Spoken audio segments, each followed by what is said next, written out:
तम पुंज जासु वचन रवि करनी कर।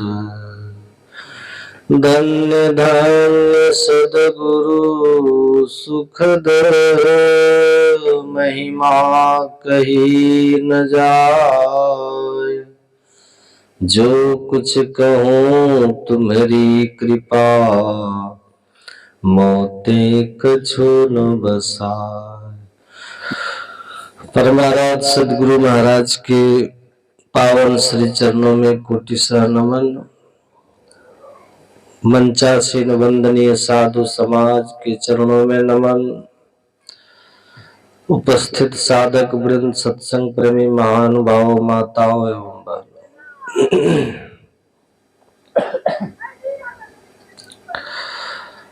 अपराह्न काल के सत्संग में हम लोग गुरु की महिमा सुन रहे थे। बड़ी खुशी की बात है कि हम लोग ध्यानाभ्यास में सम्मिलित हुए हैं। गोस्वामी जी ने बड़ा अच्छा लिखा है, जब द्रवहि दीन दयाल राघव तब साधु संगति पाई, ये जे दरस परस समागमादिक पाप राशि नसाइए। परमात्मा की अनुकंपा होती है तो जीव को अनुकूलता प्राप्त होती है। उनकी कृपा न हो तो जीवन में अनुकूलता नहीं आए। और संसार में लोग इतने त्राहिमाम हैं कि कोई सुखी नहीं है। कबीर साहब ने लिखा, तन धर सुखिया काल न देखा, जो देखा सो दुखिया। शरीर धारण करने वाले कोई सुखी नहीं, जो भी शरीर धारण किए सब दुखी। जो देखा सो दुखिया, सब दुखी। लेकिन जो संत सदगुरु की शरण में आते वो सुखी होते। गुरु महाराज ने लिखा, जनेले पिटोरे प्यारे जग पर देसवा, आ सुख कछु एहवा नाय। और फिर कहते, यह पर देसवा काल को भेसवा, जोर आवे दुख पाए। इसलिए क्या करो, कहते प्यारे भाइयों इस संसार में मत लिपटो। क्यों? कहते सुख कछु एवा नाय, यहाँ सुख है ही नहीं। जो नहीं समझहु तो सतगुरु पर गहु, परगट सतगुरु आही। परगट सतगुरु आए। तो वो सुनेगी, सुनो नहीं तो यहाँ से उठ के भागो। कहते संत सदगुरु के पास आइए। जब तक सदगुरु के पास नहीं जाइएगा तब तक आपका काम पूरा नहीं होगा। सदगुरु के शरण में आने से समाधान मिलता है। यदि हम शारीरिक कष्ट को झेलते हैं तो डॉक्टर के पास जाते हैं। हमारे जीवन में कभी कभी प्राकृतिक आपदा भी आ जाती है, उसके लिए हम पंडित पुजारी के पास जाते हैं। इस तरह से जो भी दुख मेरे जीवन में आता है उसके निवारणार्थ हम वैसे व्यक्ति के पास जाते हैं कि जो इस दुख से मुक्ति दिला दे, दूर कर दे। तो जब संत सदगुरु के पास जाते हैं तो कहते वहां सभी दुखों से मुक्ति मिलती है, चाहे वो लौकिक दुख हो अथवा पारलौकिक दुख हो, सभी दुखों से मुक्ति मिलेगी। इसलिए कहते संत सदगुरु के शरण में आइए।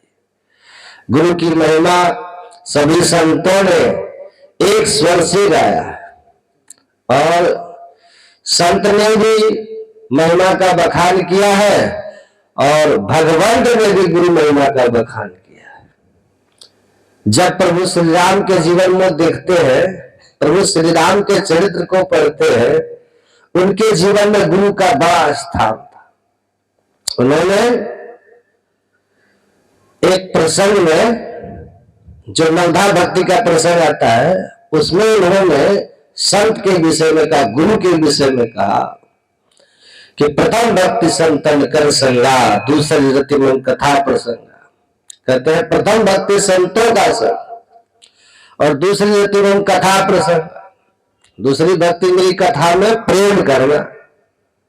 भगवान श्री राम को तो कहना चाहिए प्रथम भक्ति राम कर संगा, वही कह रहे थे तो कह रहे थे प्रथम भक्ति राम कर संगा, या कह रहे थे प्रथम भक्ति गणेश कर संगा, शिव कर संगा। किसी देवी देवता के पास जाने के लिए नहीं कह रहे, लेकिन सीधा करिए प्रथम भक्ति संतन कर, संत के शरण में आने के लिए, गुरु के शरण में जाने के लिए कहे। भगवान श्री राम के जीवन में गुरु का कितना महत्व था, एक छोटा सा प्रसंग सुनिए, बड़ी प्रेरणादायक है। जब प्रभु श्री राम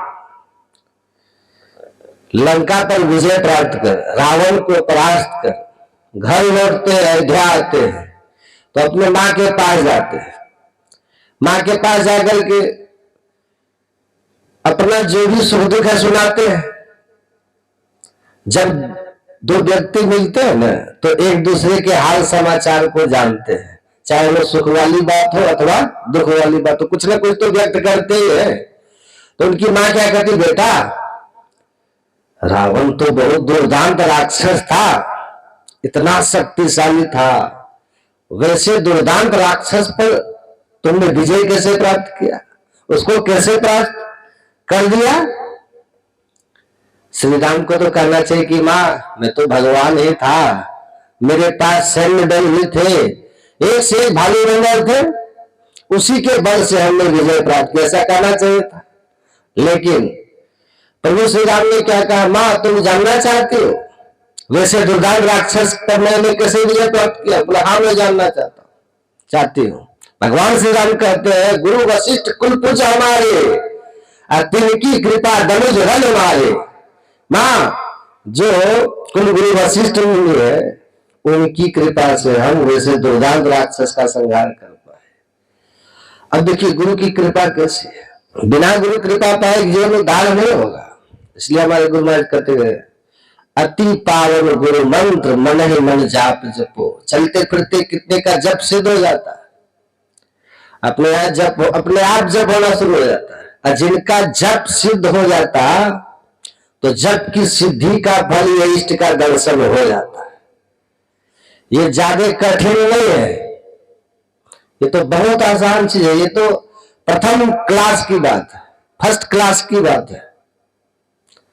तो हम जब चलते फिरते भी कर सकते हैं, इष्ट का ध्यान हम चलते फिरते भी चिंतन कर सकते हैं, क्योंकि उसमें आंख बंद करने में कोई जरूरी नहीं होता। मानस ध्यान आंख बंद के करना बहुत अच्छी बात है, करना ही चाहिए, लेकिन आप मानस चिंतन आंख खोल के भी कर सकते हैं। आंख खुली है, गुरु महाराज को हम देख रहे हैं, क्या फर्क पड़ता है। अभी आप यहाँ पर बैठे हुए हैं, घर की याद करिए, घर दिखता है कि नहीं, वही है मानस दृष्टि, लेकिन अभी वो बंद है। अभी बस जैसे तैसे ख्याल से हम देख लेते हैं, लेकिन यही अभ्यास जब दृढ़ हो जाता है ना, चलते फिरते भी चिंतन कर सकते हैं। ये सब तो होता है, चलते फिरते कितने का जप सिद्ध हो जाता है, चलते फिरते हम इष्ट का चिंतन करते रहते हैं। और बैठ के भी करना चाहिए, बैठ के भी करते हैं, लेकिन ये गुरु की महिमा तो इस बात पर हम ज्यादा जोर देते हैं, क्योंकि यही ज्ञान है, यही मोक्ष का मार्ग है।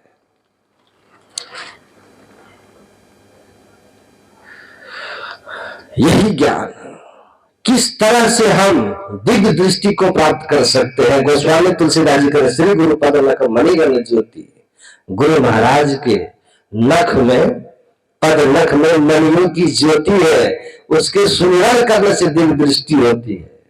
तो गुरु महाराज का पद देखने जाइएगा ना आप, तो आपको उनका भी नाखून और इनका भी नाखून बराबर दिखेगा, ऐसा ही।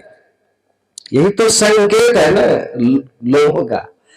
आप यहां चरण ढूंढोगे मिलेगा ही, इस नख पर दृष्टि टिकाओगे प्रकाश होगा ही नहीं।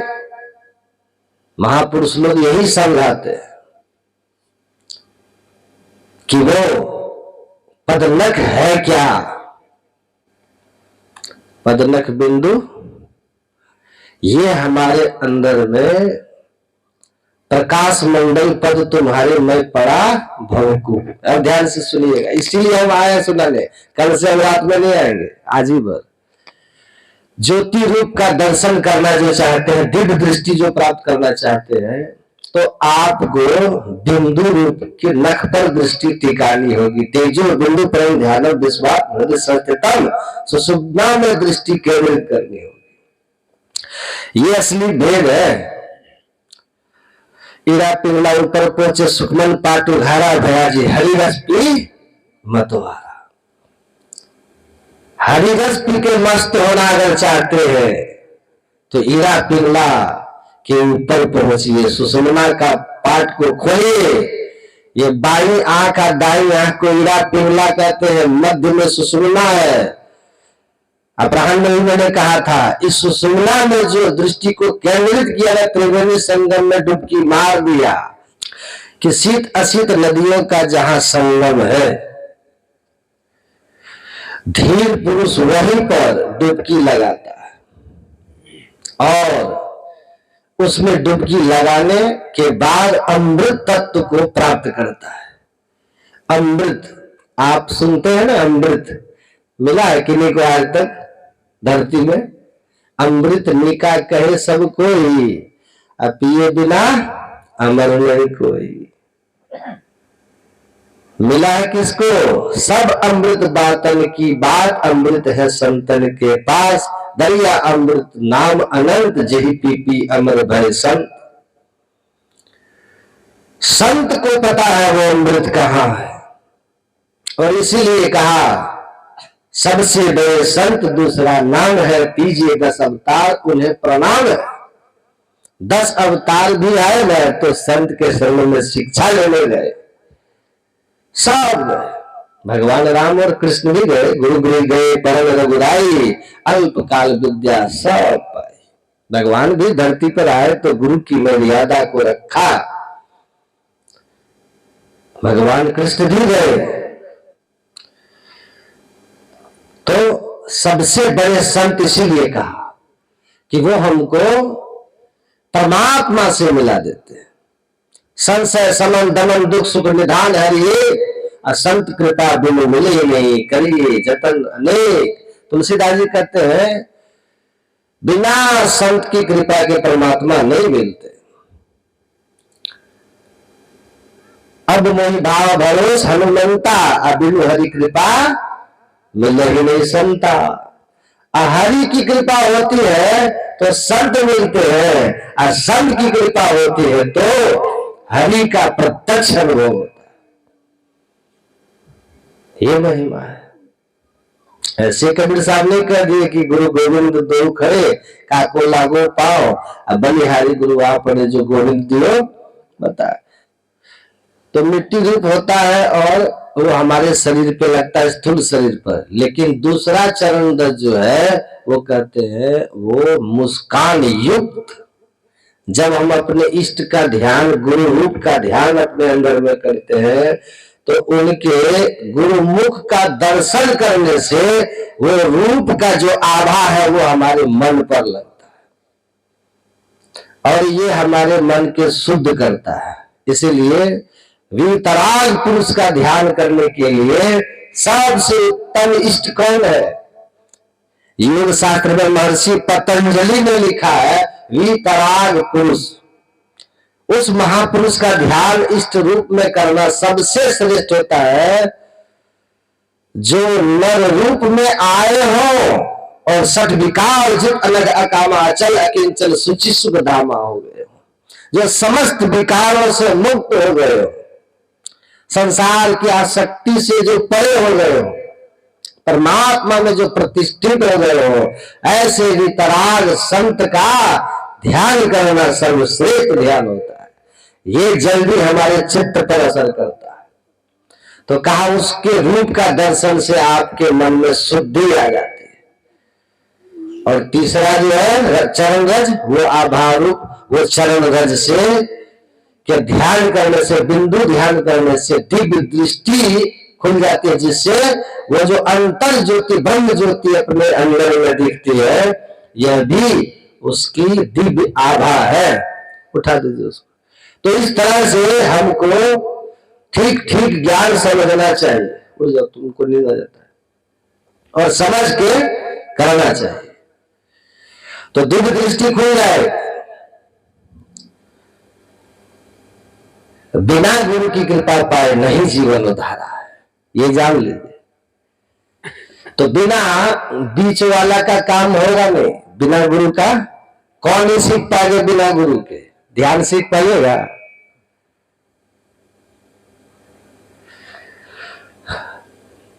बिना गुरु के कहां ध्यान लगाना है, सुषुम्ना कहां है, ये बहुत भ्रमित रहते हैं लोग, बहुत भ्रमित रहते हैं लोग।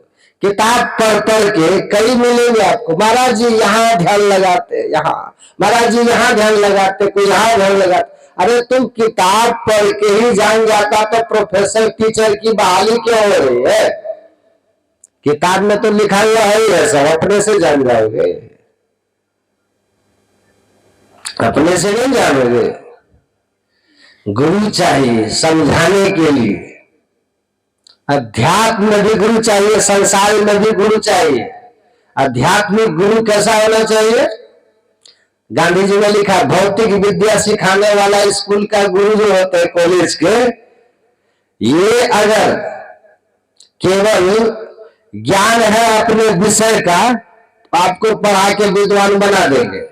महात्मा गांधी ने कहा, क्योंकि इसमें केवल बुद्धि का काम है। लेकिन अध्यात्म का गुरु अगर आपका सदाचारी नहीं है, आचरणवान नहीं है, तो फिर आपको कुछ नहीं दे सकता।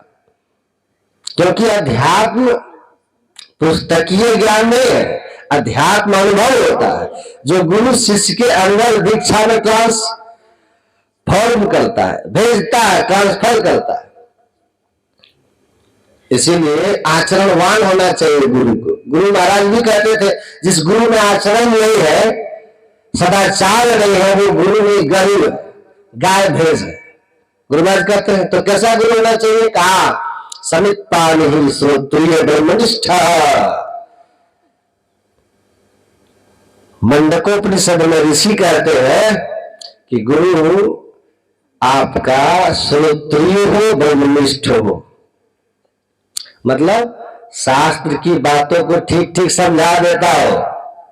जैसे गुरु महाराज समझाए ना प्रोफेसर साहब को कि शरीर रूपी समुद्र में डुबकी मारोगे, मंत्र जप इष्ट रूप के ध्यान के बाद जब श्री गुरु परिणत मणिगण ज्योति सुषुम्ना का बिंदु का ध्यान करोगे, ज्योति का ध्यान करोगे, तो युगल दृष्टि की धारा जब आपस में केंद्रित होकर के एकदम सुषुम्ना में प्रवेश करेगी, तो नीचे आने की जगह आप ऊपर उड़ जाओगे। समुद्र शरीर रूपी समुद्र में, आकाश मतलब ऊपर की ओर उड़ जाओगे, अंतराकाश में उड़ जाओगे। ये है निक्सा जाए आकाश।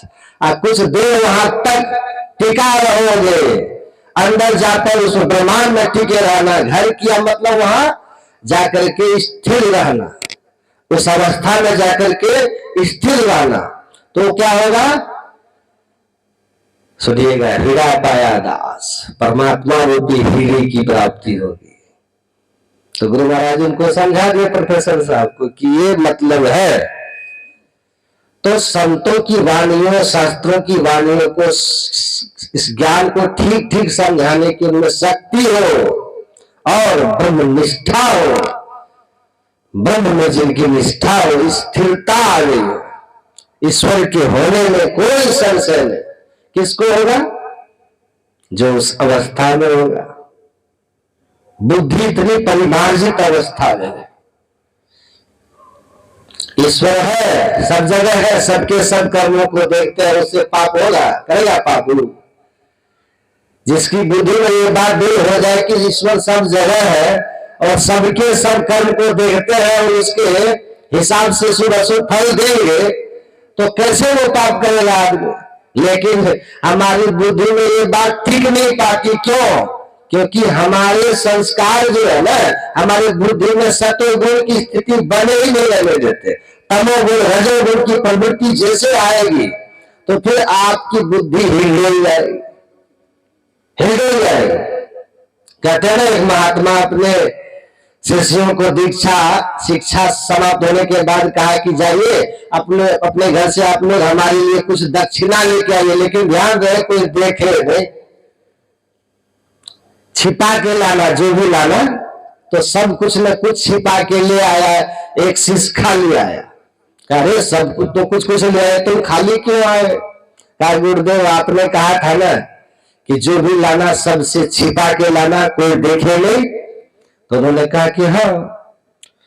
तो कहा कि मैं लेने के लिए जब जैसे चाहा कि उठाओ चुपचाप, तो आपकी बात याद आ गई कि ईश्वर सब जगह है और सबके सब कर्मों को हर दम देखते हैं।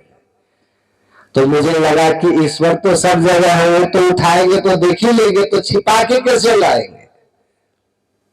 जासे कर्म छिपावत हो सो तो देखा घट में घर छाए। जिसे छिपा रहे हो तो तुम्हारे अंदर ही बैठ करके देख रहा है, चुपचाप देख रहा है।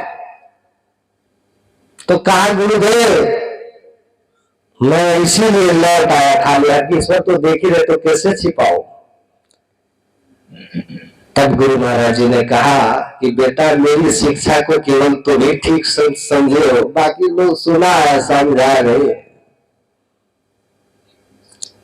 तो शास्त्र संतों का ज्ञान, जो गुरु है शास्त्र ज्ञान होना चाहिए उनको, गुरु को। गुरु महाराज कहते हैं ना, मुक्ति मार्ग जानते साधन करते मित, साधन करते मित सचित जगने रहते, दिन दिन अधिक विराट प्रेम सत्संग सो करते, ज्ञान समझाए बोध देखो बुद्धि को हरते, संशय दूर बहाय संतमत स्थिर करके, ये ही गुण धर जोई गुरु सोई सत चित्त, मुक्ति मार्ग जानते साधन करते नित्य। जो ठीक ठीक मोक्ष के मार्ग को जानते हैं, स्वयं साधन करते हैं और सदाचार में जो रहते हैं, और किसी तरह का आध्यात्मिक संशय, शास्त्र संबंधित संशय आपके मन में हो, उस संशय का समाधान कर सकते हो। कहते ये गुण जिनमें है उनको आप गुरु धारण कर सकते हो। ये आपके कल्याण के मार्ग में सहयोग करेंगे, आपको कल्याण करा देंगे, आपका कल्याण हो जाएगा। तो जो निगुरा है, कहते हैं नारद जी जाते थे सत्संग में, जब उठ के जाते थे तो कहते वहां की मिट्टी काट के हटा दी जाती थी। तो नारद जी को किसी ने कहा कि आप जब उठ के जाते हैं ना वहां से मिट्टी काट के हटा दिया जाता है। तो कहा कि क्यों? कहा पूछ लीजिएगा। तो गया पूछा, कहा हाँ भाई हम जहां से उठ के जाते हैं वहां की मिट्टी काट के ऊपर से हटा देते हो क्या? कहा क्यों हटाते हो? कहा इसीलिए कि आप निर्गुणा है, जहां बैठते मिट्टी वहां का पवित्र हो जाती। तो कहा कि गुरु कर लीजिए। तो आगे प्रसंग है कि वो गए, पूछते हैं क्या करें? भगवान विष्णु ने कहा कल जो आपको सुबह सुबह मिल जाए सबसे पहले उसी को गुरु धारण कर लीजिएगा। तो सुबह सुबह नारद जी जाते हैं तो एक मछुआ जाल लेके जा रहा था। कहा कि भगवान विष्णु के अनुसार आप सबसे पहले दिखे तो आप ही मेरे गुरु हैं। तो गुरु है तो कहा कि तो चलो तब मेरे साथ। कहा कि जो हम करते हैं वही सिखाएंगे, मछली मारते हैं मछली मारना सिखाएंगे, चलो। तो नारद जी गए उसके पीछे पीछे, फिर शाम में पहुंचे तो विष्णु भगवान ने पूछा हरि गुरु कर लिए? कहा कि हाँ किए। कौन था? कैसा गुरु किए? कहा मछुआ था। भगवान विष्णु ने कहा गुरु को मछुआ कहते हो? गुरु भी कर लिए, जिनको पूजना है उनको आप छोटा समझ रहे हो। यह अपराध हो गया तुमसे, तुमको 84 लाख में भटकना पड़ेगा। कहा तब अब क्या करें? कहा कि जाओ गुरु ही युक्ति बताएंगे। तो वो विष्णु भगवान की माया थी, गए उनसे पूछा, कहा गुरु जी हम तो फंस गए। कहा क्या हो गया? कहा विष्णु भगवान पूछे किसको गुरु किया? तो हम कह दिए वो मछुआ था। तो कहे गुरु का प्रति ये अपराध बोध है तुम्हारा, तो इसकी सजा 84 लाख है। और कहे आप ही उपाय बताइएगा। क्या सुनो, जाकर के भगवान विष्णु से कहना कि हमको पहले बताइए तो 84 हम भोगेंगे कैसे कैसे कैसे भोगे, थोड़ा डायग्राम बता दीजिए, थोड़ा नक्शा बना दीजिए कैसे कैसे 84 भोगेंगे। जैसे भगवान विष्णु 84 का नक्शा बनाएंगे ना, तुम इधर इधर लोट पोट जाना, कहना कि घूम लिए आपका 84 भी आपका ही आप ही का, तो विष्णु भगवान खुश होकर माफ कर देंगे। तो वैसा ही किया, तो भगवान विष्णु ही कहते हैं मछुआ के रूप में गए थे। तो ये जो परंपरा है हमारे यहाँ, ये दोनों विद्याएं जाननी है, एक अपरा एक परा, भौतिक विद्या और आध्यात्मिक विद्या। वरना भौतिक विद्या खूब पढ़ लीजिए, आध्यात्मिक विद्या नहीं जानिएगा। आप राजा हो सकते हैं, प्रधानमंत्री हो सकते हैं, बड़े वैज्ञानिक हो सकते हैं, पर अध्यात्म विद्या नहीं सीखा आपने, परा विद्या नहीं सीखा, बाद में अफसोस होगा। पछता के गए हैं जो भी बड़े से बड़े संत महात्मा है, वो सब एक स्वर से यही बोले कि अंत में पछताना पड़ा उन तमाम लोगों को जो अध्यात्म विद्या नहीं सीखे, चाहे ऊंचाई कितनी भी हो जाए। बहुत महापुरुषों को हमने पढ़ा है जो दुनिया में बड़ी जस कीर्ति पाए, बड़ी जस कीर्ति पाए, लेकिन वो आध्यात्मिक नहीं थे। तो उनका अंतिम पढ़िएगा ना, वो अच्छा नहीं था, अफसोस था उनको। वैज्ञानिक भी बनिए, प्रधानमंत्री भी बनिए, अफसर भी बनिए, व्यापारी बनिए, किसान बनिए, कुछ भी बनिए, लेकिन इनके साथ साथ अपरा विद्या के साथ साथ भौतिक विद्या के साथ साथ अध्यात्म विद्या भी जानिए, तो आपको अफसोस फिर नहीं होगा। तब आप अफसोस नहीं करेंगे। जीवन के अंत में भी आप जा मरने से जग डरिए, मेरे मन आनंद, कम मरी हो कम पाई हो पूर्ण परमानंद, आपको आनंद रहेगा। मृत्यु काल में भी अफसोस नहीं होगा। विदुर जी पूछे है ना याज्ञवल्क्य जी से कि किसका जीवन सफल होता है, मनुष्य जीवन लेना किनका सफल है? तो उस विदुर जी को याज्ञवल्क्य जी ने कहा, मरते समय जिसको अपने जीवन का कोई अफसोस नहीं होता, पश्चाताप जिनको नहीं, मृत्यु काल के समय जो आपको, जब आपको स्वयं के लिए पश्चाताप नहीं है तो जीवन सफल है, आपका जीवन सफल है। तो जिसके जीवन में सत्संग ध्यान होगा ना, अध्यात्म की पूंजी अर्जित किया होगा ना, वह मरते समय पछताता नहीं है, क्योंकि दिन दिन बढ़त सवाई राम धन का होने लगेगा, पर लोग ले जाने वाली पूंजी उसके पास है, परमात्मा की भक्ति की, ध्यान साधना की, परोपकार की, सेवा की, तो वो पछताएगा नहीं। बाकी सबको पछताना पड़ता, चाहे कितने बड़े राजा हो जाओ, महाराजा हो जाओ, वैज्ञानिक हो जाओ, क्योंकि उनकी उपलब्धियां यही छूट जाती है, साथ जी ले जाता है। तो पश्चाताप केवल वही नहीं करता जिसके पास अध्यात्म की पूंजी रहती है, परा विद्या जिसके पास। इसीलिए ऋषि कहते थे अपरा और परा दो तरह की विद्या है, दोनों जिसके जीवन में है उसका जीवन सुखमय होता है, आनंदमय होता है, उसका लोक और परलोक दोनों जय जयकार होता है। तो आपको भी पछताना न पड़े। संत लोग यही समझा गए कि आप सब कुछ बनिए लेकिन परमात्मा को भूलिए नहीं। परमात्मा का भजन ध्यान करते रहिए, सत्संग कीजिए, और इसके लिए गुरु महाराज के शरण में आकर सदयुक्ति लीजिए। कोई भी काम बिना गुरु के नहीं होता। गुरु कोई पैसा नहीं मांगते, समझे ना। स्कूल वाले गुरु तो ट्यूशन फीस मांगते हैं, या अध्यात्म वाले गुरु पैसा भी नहीं मांगते, कहते हैं सीख लो, क्योंकि उनका जन्म ही इसीलिए है। संत सहन दुख पर हित लागी, असंत विटप सरिता के धर्म पर हित हेतु सबन के करनी। संतों का काम यही है, नदी, पहाड़, वृक्ष और संत, ये संसार में दूसरों के हित के लिए ही होते। उनका तन मन धन ज्ञान सब परोपकार के लिए होता है, परहित के लिए होता है। तो परहित के लिए वो संसार में संत घूम घूम कर उपदेश करते करते ले लो कोई राम का प्याला, संत लुटावे गली गली गली में लुटा रहे राम का प्याला, ले लो, आपका भला होगा, कल्याण होगा और अंत में पछताना नहीं पड़ेगा। जीवन में अफसोस नहीं होगा और बड़ा शांतिमय, इस लोक में भी बड़ा शांतिमय जीवन जियोगे और अंत भी शांतिमय होगा, पर लोक भी शांतिमय होगा। गुरु महाराज की बड़ी कृपा है, जो यहाँ बड़ी कृपा है कि यहाँ देखिए अवसर मिला है ध्यानाभ्यास करने का और सत्संग सुनने का, इस ज्ञान को सुनने का। तो ठीक ठीक अध्यात्म विद्या सीखिए, सुनिए, घर का काम भी कीजिए और ध्यान साधना में भाग लीजिए, सदाचार में रहिए, खान पान पवित्र रखिए, मेल जोल रखिए, बड़ों का आदर मान करना सीखिए। बड़े सौभाग्यशाली वे लोग होते हैं जिस घर में बूढ़े बुजुर्ग होते हैं और फ्री में अपने 50, 60, 70 साल का अनुभव बांटते कि उन अनुभवों का लाभ लीजिए, उनकी सेवा करके अपना सौभाग्य सवारिए। बोलिए श्री सदगुरु महाराज की। उठा दीजिए, खोलो, बंद करो, बंद करो।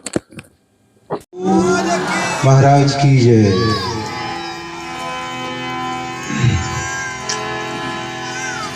प्रतिपाद्य विषय हम लोग गुरु महिमा के संबंध में सुन रहे थे।